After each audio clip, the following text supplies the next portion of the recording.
Plus grave que autre, on peut imaginer. C'est-à-dire que tu as un président où il va apparaître inconscient. Okay.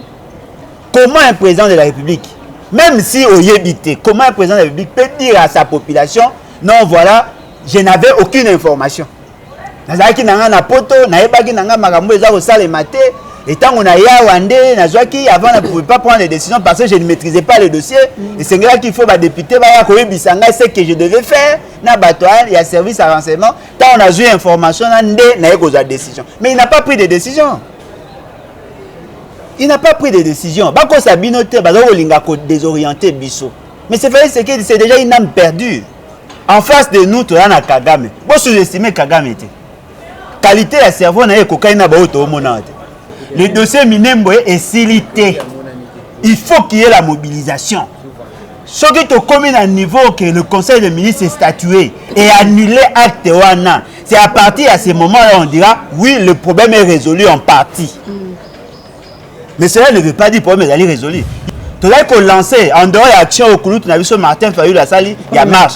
Tu dois qu'on lance opération Toébinda.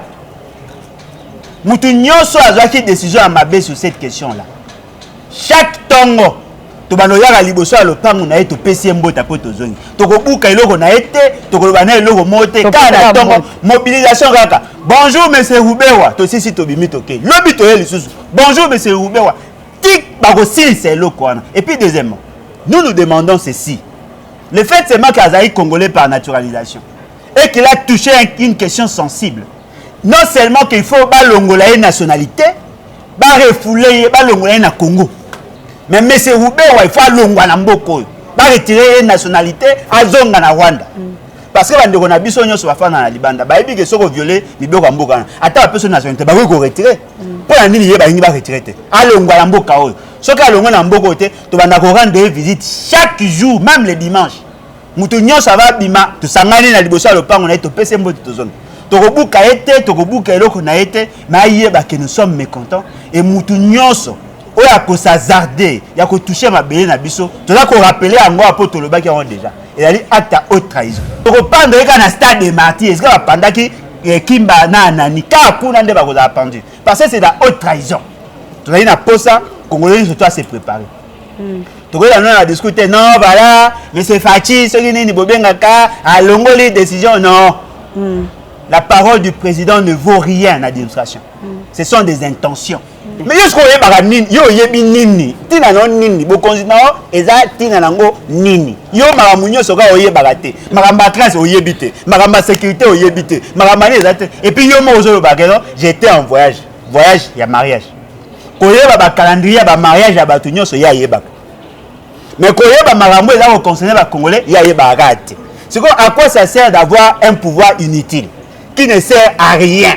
Et ça vous permet de faire un espoir que le lobby aux amalams. Il y a un autre vivre. Le quoi a qui beaucoup na ndenge ya mabe. Aza conseil dans na ndenge ya mabe. La moindre des choses, il doit partir. L'institution présidente de la République devant tout le monde dans le monde entier. D'ailleurs écoute même il y a un paiement régulier, même pas sur la footing. Il ne sait même pas qu'il n'est pas payé. C'est quoi l'argent quoi bandé. Avec Satan et les réseaux sociaux, moi na lobby yé.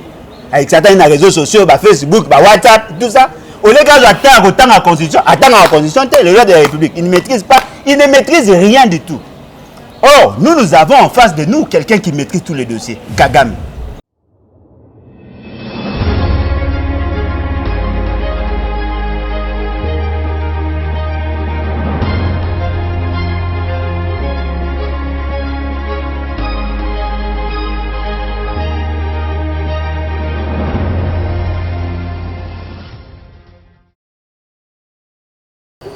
Moté Belendia plus Claire Télévision, la chaîne de la vérité, la chaîne qui vous informe à temps réel, grâce une fois de plus, dans Banda pour la vidéo, papa Alain Bouloudja, Tomeka Kousouranaye, pour l'actualité, ce que sur Clé, on a vu la province à Kinshasa, ça s'appelle la République démocratique du Congo. Donc, qui mis sur ce discours, papa Mokamere, on a comme Félix Tshisekedi, Tshisekedi, pe tosi ko pe ba solution ni o ya pesi pour na ko silisa to pour na ko encadrer Minembo et to me ko solon ana papa là je peux pas commencer mon émission sans dire un grand merci à mon réalisateur de taille mobile ambition un chasseur du major Joël Gonana Simbilili. Je dis directement bonjour à mon invité Moté papa là. Mbote Maman Langai, Mbote Nabalandi, avec votre autorisation, nalingi na félicité. Batunyoso, Batelemina qui dossier à Minembwe. Oui. En tout cas, tous qui parmi Bayaliboso, alerta qui peuple congolais. Oui. Et puis, là, qu'on a remarqué, et puis, on a profité de l'occasion, il y a qu'on remercier Bande Konabiso, surtout la diaspora. Ça là qui pensa effort, il y a qu'on panza l'image pour que la population la vulgariser, la sensibiliser. Et sans oublier la chaîne à YouTube, où accompagner qui biso notamment à Bino. En tout cas, merci beaucoup pour Naonyo Sobosali. To sali effort congolais à prendre conscience, mais bitumbécilité. Bako Sabinote. Ok, papa, là, tu as vu son discours, il y a Félix Tshisekedi Chilombo, est-ce que ça là, mais habité ce qu'on a moins critique, il y a critiquer peu moins discours. Maman Langai, et là, Liboso, Batunyo se va remarquer, vous avez la difficulté à prononcer Kombo Naye. Pourquoi? C'est justement parce que tant qu'on va déposer dossier, à niveau à Seni, Bakoma qui Félix Antoine Chilombo Tshisekedi. Okay. Mais Mouto a proclamé élu Ali Félix Antoine Tshisekedi Chilombo. Ce qui veut dire que Kombo Naye a posé déjà problème. C'est déjà un problème. Parce que dans la composition, il y a Kombo. On va bien avoir l'élément du nom. Ce qui permet Kombo Mouton à les associer. Monsieur Félix Tshisekedi a aussi que ça la preuve. Il y a insuffisance, il y a maladresse politique et belée. Bateau Bazali peut-être inconscient, va comprendre en après. En réalité, lorsqu'on est président de la République, on est supposé avoir la maîtrise sur toutes les questions, surtout en matière de sécurité. Tant que vous avez une information, sur base de l'information, on doit élaborer un programme de gouvernance. Parce que la meilleure manière d'élaborer un programme de gouvernance, c'est d'abord avoir les informations. Et c'est grâce à l'information qu'on va tracer le programme. Dans le programme, M. Félix Tshisekedi a Salaki. Il y a associé à Kabila. On va défendre au niveau de l'Assemblée nationale. Il y avait des axes de sécurité. Voilà, pour résoudre la question de la sécurité, on va faire ça. Ce qui sous-entend, sur base de l'information, on va élaborer un programme. Mais là, vous allez surprendre, M. Félix Tshisekedi dans ses dires. Il manifesté, qui n'avait même pas l'information sur ce qui se faisait là-bas, il n'avait même pas la maîtrise. Il y a des questions sensibles, quoi, et c'est là qui va député, il y a Nord Kivu, n'a pas service à renseignement, ça y est, information pendant qu'il était déjà là. Ce qui sous-entend que la crainte n'a pas été fondée et ça va même au-delà de ce que nous vivons. Président de la République, au regard de l'article 69 de la Constitution, Adali garant et bon fonctionnement de l'institution. Cela ne veut pas dire qu'il gère toutes les institutions. Non. Il gère, n'est-ce pas, le fonctionnement de l'institution. C'est-à-dire que quand il y a un problème entre deux institutions, il y a un trancher. C'est par son arbitrage né à comment les institutions. Tout bien dans terme simple. Azali, le chef d'orchestre. Chaque organe, chaque instrument, chaque musicien a un instrument à jouer. Mais lorsqu'il y a autant de tempo, il y a un pour c'est ça le rôle du président de la République. Et fort malheureusement, il y a note, il y a instrumenté. La musique n'a marre. C'est qui s'entend que tu as une situation est plus grave que tu vas imaginer. C'est-à-dire que tu as un président qui va apparaître inconscient. Comment un président de la République, même si au Yébité, comment un président de la République peut dire à sa population, non voilà, je n'avais aucune information. Nazaki nanga na poto, naebaki nanga makambo eza ko sala maté, et tant on a ya wande, nazaki avant ne pouvait pas prendre les décisions parce que je ne maîtrisais pas le dossier. Et c'est là qu'il faut ba député ba ya ko yebisanga ce que je devais faire na batoine, il y a service à renseignement, tant on a eu information na ndé na yeko za décision. Mais il n'a pas pris de décision. Il n'a pas pris de décision. Bako Sabinote bazoko linga ko désorienter biso. Mais c'est vrai c'est déjà une âme perdue. Comment un président de la République peut prendre par l'oralité des décisions? Quand on a suspendu à réduire la liberté individuelle, il pense que l'État doit fonctionner comme ça. Non, il y a un acte qui a été signé par une institution. Yo le bien ou annulé. Non, on ne peut pas annuler un acte administratif par le simple fait de dire quelque chose. Non, voilà, les chefs de l'État, vous avez un chef de l'État, vous avez un chef de l'État, vous avez un M. Félix Tshisekedi. Non, le chef de l'État, tout ça, a outil quoi annuler. Non, il n'a pris aucun acte. Mais annulé. Non, il y a la. Le principe, il y a acte contraire. C'est-à-dire que le fait que la décision est là qu'on trouve socle par le décret, il y a Premier ministre, il faut qu'il y ait un autre décret et annulé et abrogé la disposition, il y a décret. Il n'y a pas de décret. Le Conseil des ministres ne s'est pas prononcé par rapport à cette question. Il a annulé quoi? Le Conseil des ministres, il faut se prononcer. Le Conseil des ministres va se prononcer. Non, mais en face de nous, tu as Kagame. Vous sous-estimez Kagame. Qualité de cerveau, Kagame, c'est un homme intelligent. Même à Tato Lingakaïté, mais tu reconnais que c'est un homme intelligent. Okay. Il est entouré par des hommes intelligents. Eux ont réfléchi sur la stratification opérationnelle. Comment faire en sorte d'atteindre l'objectif. Et dans leur objectif, ils ont fait signer à notre gouvernement des actes. Mais Minembwe a été créé par un décret. Sa délimitation est consacrée dans le décret. Est-ce que la parole, il y a chef de l'État, il y a un acte administratif? Parce qu'on s'habille non, et là, a salé l'autre.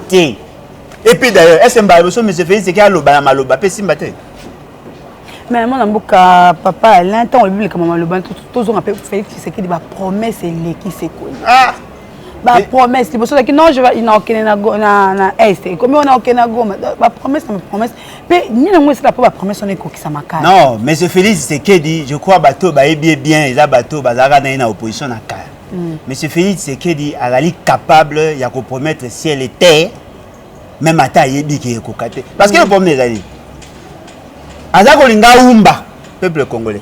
Alors c'est un peuple congolais non voilà j'ai la maîtrise du dossier je viens de prendre des décisions non mais le président de la République ne statue pas par voie de parole il statue par voie d'ordonnance.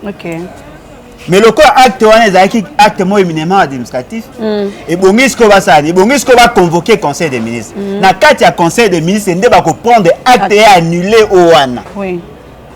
Est-ce que ça va facile? Mais ça va facile, FCC a dit qu'il y a Zoa quitté. Aboy, a reconnaître. Félix c'est qu'il a dit qu'il n'y a pas habité. Bango tout ba ebisi bino ke ba eba quitté. Ba wangani. Ce que le quoi ba wangani. Bon donc c'est acte quoi annuler. Yo na un exemple. Ben na ko lo bango te ba comprendre ma be. Ngana yo to yokani to za mwasi na mobile. To bi OK to ngani. To sai ma biso ne to ngado ça. To keiti na état civil. To signer na yo acte ya mariage si contrat to signer après on dit que boinga non au boinga oui mais to za moi si na ngai parce que acte to signer qui non to annuler à moté basa la ndeni pona ko silisa acte ya marque wana ka mariage et exemple il faut ça nini il faut kende susu na état civil à partir état civil bazo asiko acte ya divorce ba annuler acte wana bo tuna bato nyoso tout bato ya ba IDPS consort na ba FCC cash acte ni ba on bazu conseil des ministres est statué est-ce que boyoki que le premier ministre a eu décret moko annulant les décrets à Liboso et les qui na journal officiel bazo mbabino. Bon, mon amboka papa lève le joie ba solution oyo mon amboka Félix Tshisekedi azui pour na makama Minembwe. Maman nanga azui solution T. Oh azui T. Alors bisayo maman tala moi mutino to ebi l'état nga fonctionner. Est-ce que point de presse ezali cadre la décision? Oh nenga to sur la bonne décision wa. Alobi ne la blabla yoka eloko. Maman nanga yi. Alobi azako tia en place une commission. Commission wana ya ba experts nationaux internationaux ba historiens consort pour la nini ba définir des limitations ya ba territoire na biso. Ça c'est une aberration. Na conférence de Berlin ba ça lango déjà. Tango ba minde ba kenda na conférence de Berlin en 1885. La délimitation de frontières est là qui doit tracée. Et puis la convention de Saint-Germain de La Haye en 1911, la situation a été statuée. Si ça déjà marmé sur la carte. Et puis au-delà de ça, maman Langaï, il y a des géographes qui sont là. Dans la tanga géographie à Mboka, na ebindengeni ba province de Souka. Si tu as un démembrement avec 26 provinces, tu as dit que la province est comme l'ancien district, mais comme la province. Tu as dit que si tu veux bander le Souka, il y a 8 territoires, il y a 8 territoires, il y a 23 secteurs et chefferies, il y a 183 groupements. Ngana yebi na tanga na classe. est-ce que il faut bien un expert? Tu es bien ici quand la limite na biso ezali, mais c'est que c'est que ko umba bino. Ezali boule ezali. Le quoi a senti tension, a bien ce qui n'a qu'une philosophie goza nini. Tu kana umba peuple, na bisa bango que na abrogé. Il n'a pas abrogé. Azo cause bino, asali ne loté. Ezali ba chapelet à ba intention. Il faut qu'il y ait des actes. Eux annulé ba acte à liboso. Et puis to que non na suka. Tant il y a kendaki Londres ango ya bango kuna kendaki na Londres devant le Congolais. Tant a ebisaki bango ke ba banyamulenge ba Congolais. Il s'est référé à quel géographe? Il s'est référé à quel dans les sociologues, quel anthropologue, quel historien. Alors ba inega ba blabla. Lelo ne tozali awa et lo moko il faut mutunyo so ayeba. Le dossier Minembwe est silité. Il faut qu'il y ait la mobilisation. Ce qui est commis à un niveau que le Conseil des ministres est statué et annulé acte wana. C'est à partir de ce moment-là on dira oui, le problème est résolu en partie. Mais cela ne veut pas dire que le problème est résolu. Yo na acte na yo signé qui libala on dit maki nga na otobana après obi na ko bwani non. Et puis surtout c'est une communauté de biens. Et là il faut ba yeba. Il y a par exemple, c'est une communauté de biens.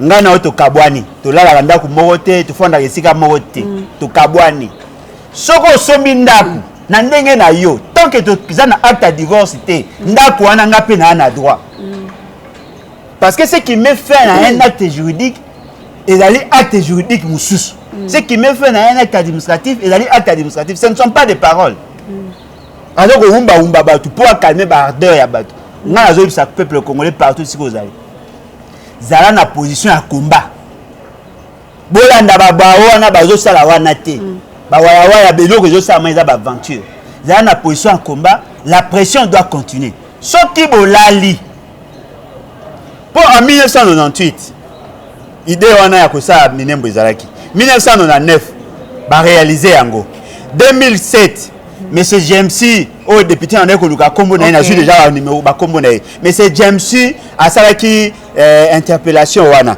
ba réaliser dossier et ko bimasu na 2013 ba ekozwa décret en 2015 ba annulé yango en 2018 avec ba Netibala et Zongi en 2018 même député James wana a salaki démarche ba suspendre le suite au Zongi 2020 qui vous dit qu'en 2021 kozala te tant que mutu ala ko ba commandant suprême ala ko maîtriser dossier. Il faut que Banana Sabino, M. Félix Tshisekedi n'est pas sincère. Si la est sincère, il n'a pas la maîtrise à dossier. Namnazo le bangote, Yemoga Ebisibino, Maramboesa Mana Congo Yazako Yebate. Et qui va prendre le risque de confier le sort et l'avenir à Congo Nabiso, Namaboko Yamuto, Yemoga Zako reconnaître que Maramona o comprend Namote. Mais papa lena lire to na makambu oyo vraiment to kende wapi po to sukela na ngo wapi. Maman Ngai, les constituants de Aba Ebisabino.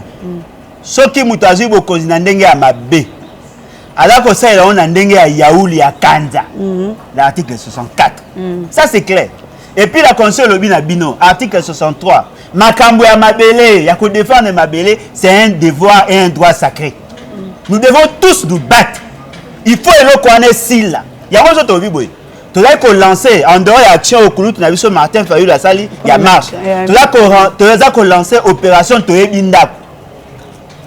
Moutounio so azaki décision à mabe sur cette question-là.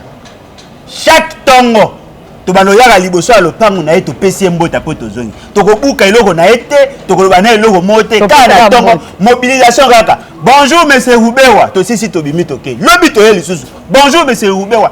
Tik ba ko sil c'est loko wana. Et puis deuxièmement, nous demandons ceci. Le fait c'est que Azaï congolais par naturalisation et qu'il a touché une question sensible. Non seulement qu'il faut balongola une nationalité, refouler balongola na Congo. Deuxième chose, le premier ministre doit démissionner. Il va démissionner parce qu'il y a encouragé le membre du gouvernement à ça. Troisième chose, M. Félix Tshisekedi doit démissionner. Le ministre intérieur. Non, le ministre intérieur, tu comptes pas faillir, il y a une gouvernance, il y a Mabé. Mais il faut reconnaître, il n'est pas directement impliqué. Okay. Il faut reconnaître. En tant que membre du gouvernement, oui, mais il n'est pas directement impliqué. Oui. Parce qu'il a eu acte à Mabé jusque-là. Il a failli, il y a un discours, il y a une chaîne à TV, il a failli, il y a une fonction, mais lui n'a pas pris des actes pour toucher Mabé. Il est au rôle de mais monsieur Roubert il faut longwa na mboko ba retirer nationalité azonga na Rwanda parce que bande kona biso nyonso bafana na libanda ba yebi ke soko violer liboko ya mboka ata ba personne nationalité ba ko retirer pour nini ye ba ngi ba retirer te alongwa na mboka oyo soki alongwa na mboko te to banda ko rendre visite chaque jour même le dimanche mutu nyonso va bima to sangani na liboso ya lopango na to pese mbote to zone to kobuka ete to kobuka eloko na ete ma yeba que nous sommes mécontents et mutu nyonso oya ko s'hazarder ya ko toucher mabele na biso to za ko rappeler yango apoto le baki on déjà et ali acte à haute trahison. Si la justice ne peut pas s'en occuper, la justice populaire va le faire. Mais la justice populaire, il y a une pendaison. Et puis, tu reprends le moutouana partout. Tu reprends le stade des martyrs. Est-ce que la panda qui kimba nani kakuna nde bakoza pendu. Parce que c'est la haute trahison. Tu as une pause ça, Congolais surtout à se préparer. Tu as discuté non voilà, mais c'est Fachi, ceux qui n'est bobengaka, à l'ongoli décision non. La parole du président ne vaut rien à l'administration. Ce sont des intentions. Et puis là, vous avez aucun moment. Mais c'est fait ce que dans le lobby, va poser quelque chose pas au capi. Non, dans la classe, école bukanaki na makamba bitumba wana, qu'est-ce que vous allez faire? Oh non, na yeba kite makambozo loba na yebi yango siko. Ba yebi nika nyonso te. Mais yosko yeba nini? Yo yebi nini? Tina no nini? Bokonzi na eza tina nango nini? Yo makambo nyonso ka oyeba te. Makamba classe oyebi te. Makamba sécurité oyebi te. Makamba ni eza te. Et puis yo mo ozo loba que non, j'étais en voyage. Voyage ya mariage. Koyeba ba calendrier ba mariage ya batu nyonso ya yeba. Mais quand il y a un concerné les Congolais, il y a un bagate.